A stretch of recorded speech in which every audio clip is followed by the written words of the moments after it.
In Kristin Hannah's latest novel, The Women, we meet protagonist Frances Frankie McGrath. She's a 20-year-old nursing student. It's 1965 and the world around her is changing. While she's living in California with her conservative parents, her brother ships out to serve in Vietnam. She impulsively joins the Army Nurse Corps in an effort to follow a path he had heroically forged. She is as green and inexperienced as her brother had been in the context of war and combat, chaos and destruction. Even in her role as an Army nurse, she's subject to violence and trauma. As a combat nurse, she experiences untold horrors and sorrows. When she returns home to the States, she must face a changed and politically divided America while experiencing post-traumatic stress and alcohol addiction. She also has a broken heart. The novel shows the way Frankie, even in the worst of times, is always supported by her friends, other combat nurses, the women. This is Book Public from Texas Public Radio. I'm Yvette Benavides. I spoke to Kristin Hannah about her latest novel, The Women. Here's our conversation. Well, I want to ask you this first, because I am curious about it. When you explain to people that The Women is about combat nurses in Vietnam, have you gotten the same reaction that this protagonist of Frankie gets? That, oh, but there were no women in Vietnam.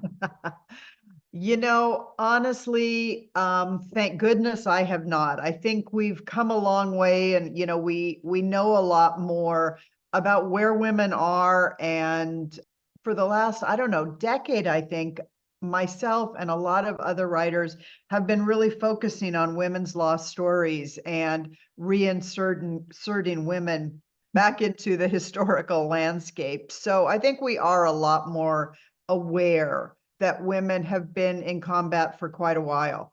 And what was the impetus for this particular novel for you? I understand that this is a book you'd been wanting to write for like 30 years or something like that, almost 30 years.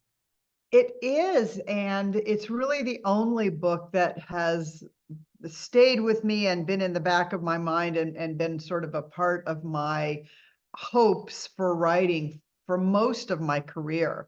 And I think it's because I was a child during the Vietnam War, and it cast a broad shadow across my childhood and my youth. And, I was aware of the protests and the marches and the divisions in our country and how angry everyone was. And, the draft was going on.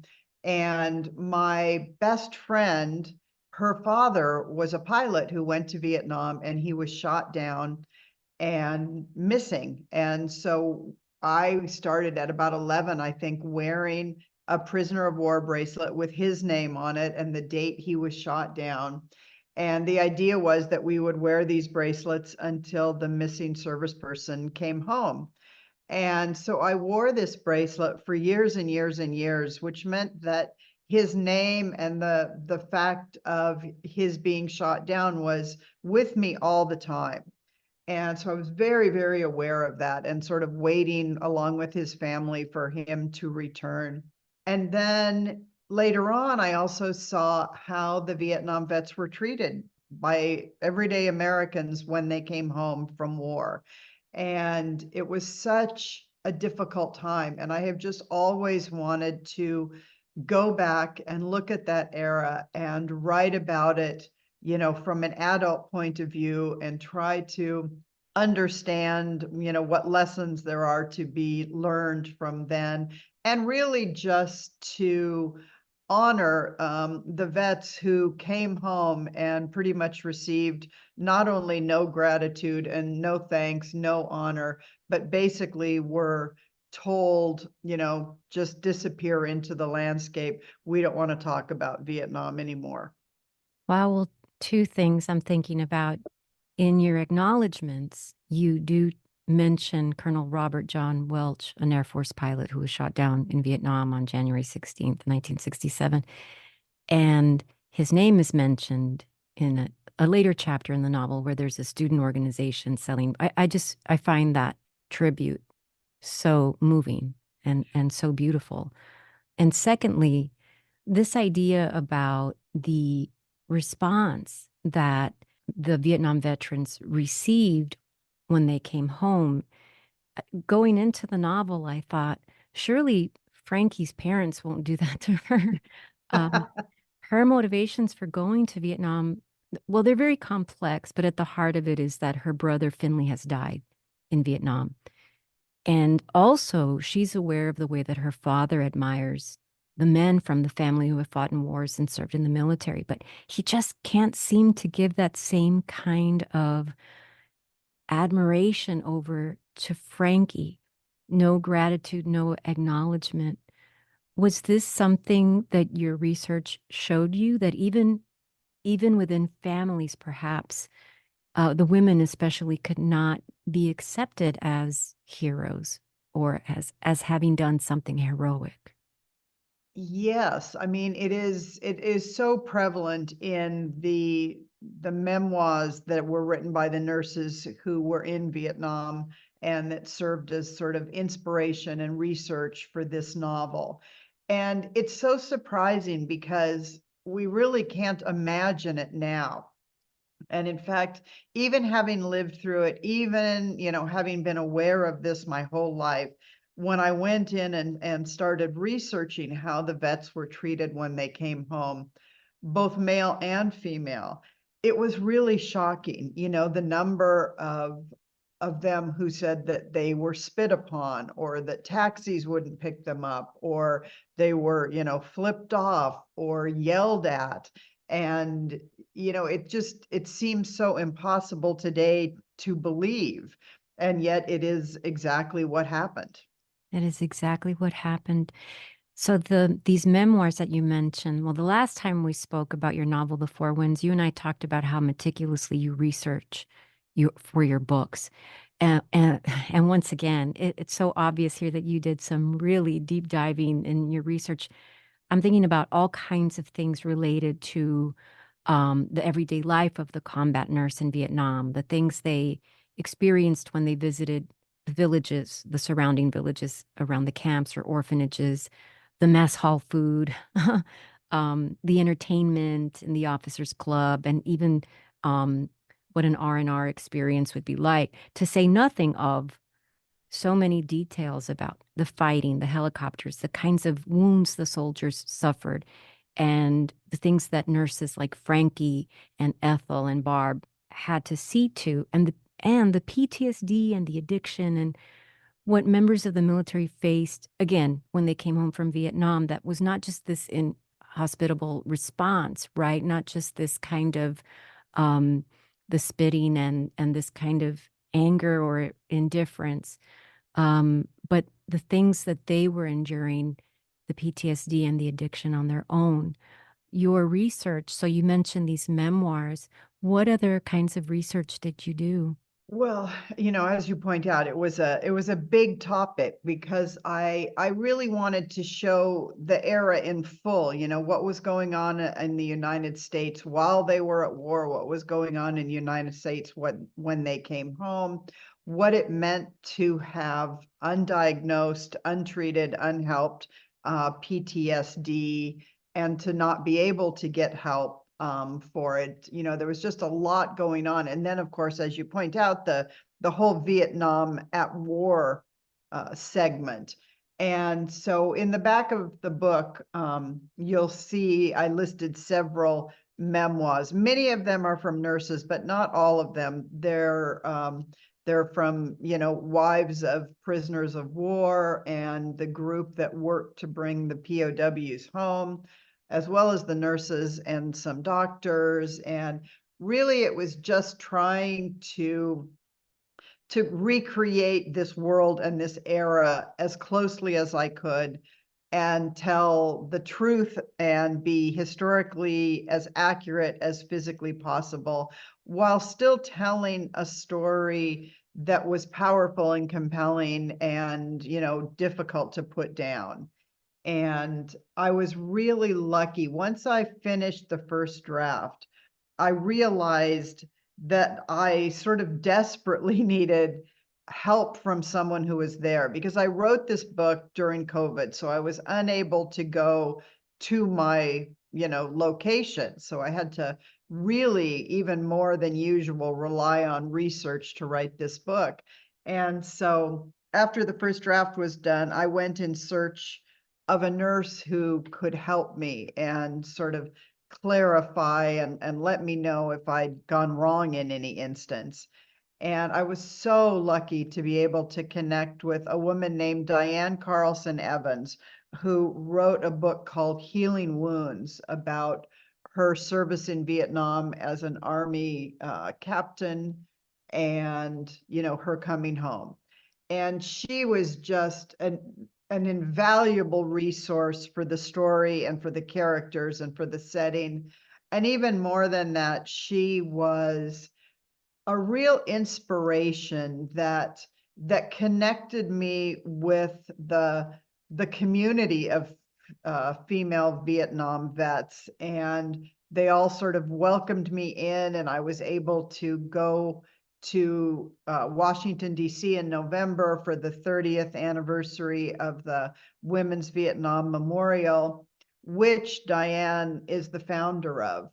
And that, more than anything, it didn't necessarily help with the research afterwards, meeting these women, but what it did was really sort of enfold me in their community and realize how important it is to have this book out now, while they can read it, while they can talk about it and share, hopefully their own stories as spurred by the conversations that are started from this book.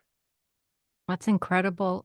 This idea about the PTSD and the issues of addiction faced by the nurses, it's really something that so many people in the novel would say to Frankie, sort of like, buck up, like, get over it. You were just a nurse. You weren't in combat. And they really didn't understand just the level of trauma that she had experienced over there.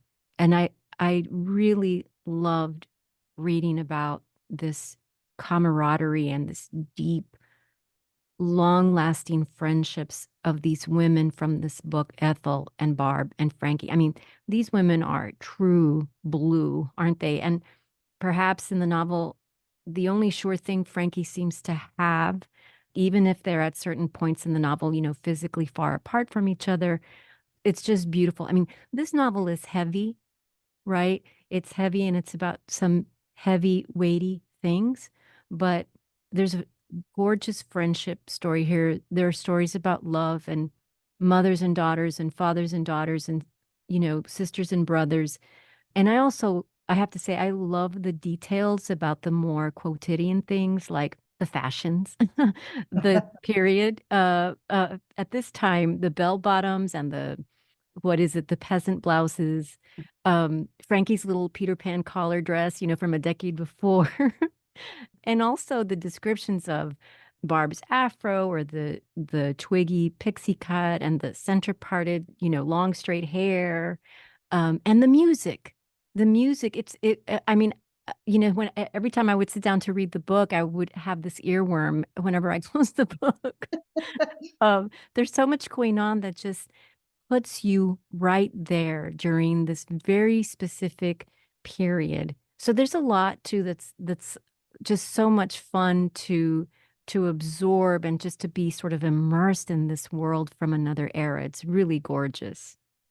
Well, thank you. I mean, there's no doubt the music of this era is so close to all of us. And it just, I would write about certain songs at certain moments, and they would take me right back to where I was in my own life.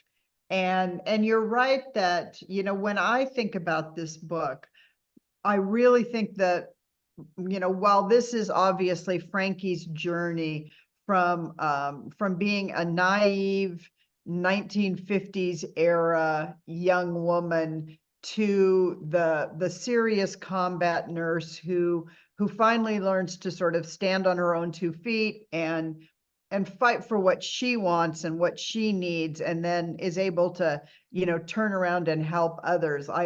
That of course is the arc of the book.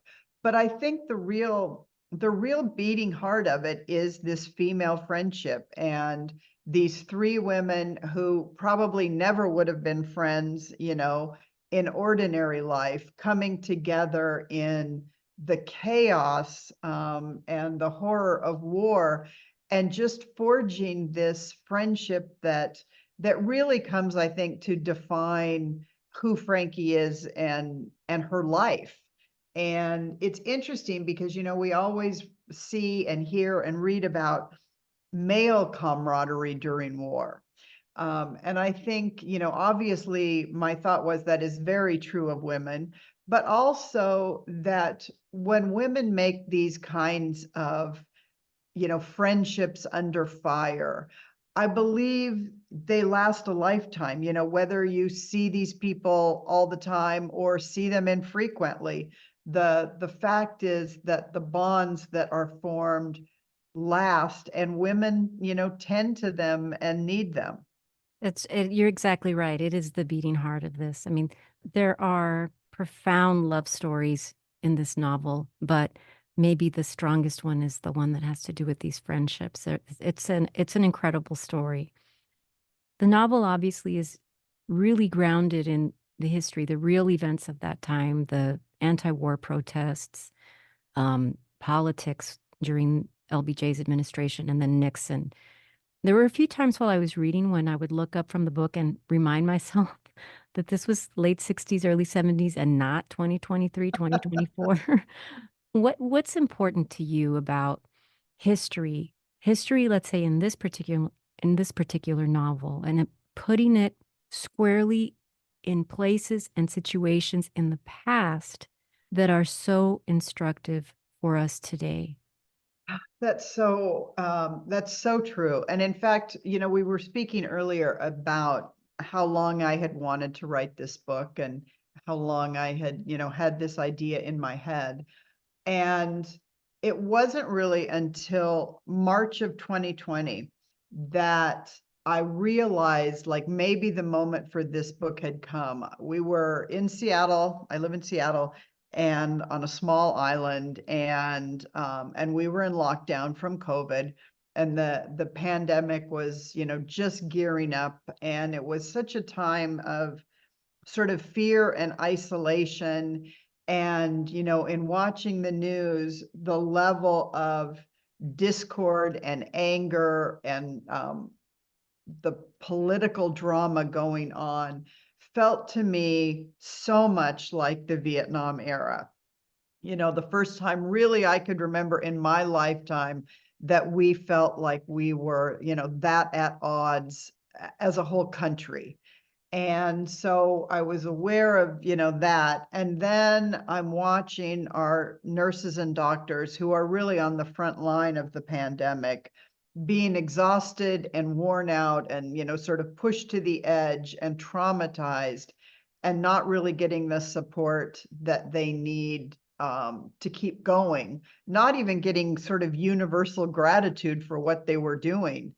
And that's when this book came together, and I went, okay, this feels so relevant right now, this combination of the nurses in Vietnam, and the political unrest of the era. And it's always surprising to me. I mean, I said this because The Four Winds came out during a pandemic, and as a historical novelist, I keep believing that if we can just share history and remind people, we will not repeat it. But the fact is, we sort of continue to make the same mistakes as a people, as a world. But I will say that there's a couple of things I take away from the women in terms of as a message to today. And one is that I truly believe that this mistake that America made in terms of, confusing the war and the warrior, and being against the war and therefore against the soldiers, I don't think that will ever happen again. I think we we felt such a collective guilt and shame for that period that I think we've actually learned. And I really do believe that, honoring soldiers and their families and the sacrifices they make on our behalf is now simply, understood. And it's something that I think Americans do without question. And I also think that it is comforting to know, you look back on the Vietnam era and you see all of this chaos and turbulence. And then you also see that 10 years later, it's simply gone or mostly gone. And so I do hope that, as divided as we are right now, that we can and will realize again, like we have before, that we are all stronger together and that we have more in common than we have differences. Kristin Hannah, thank you so much. What a thrill to get to talk to you again. Thank you so much for talking to me today. Oh, thank you so much. This was great. And I will talk to you next time, whenever that is. I can't wait. Kristin Hannah is the author of The Women. It's published by St. Martin's Press. This has been Book Public from Texas Public Radio. Write to us at bookpublic@tpr.org. Jacob Rosati composed our theme music. Dan Katz is Texas Public Radio's news director. I'm Yvette Benavides.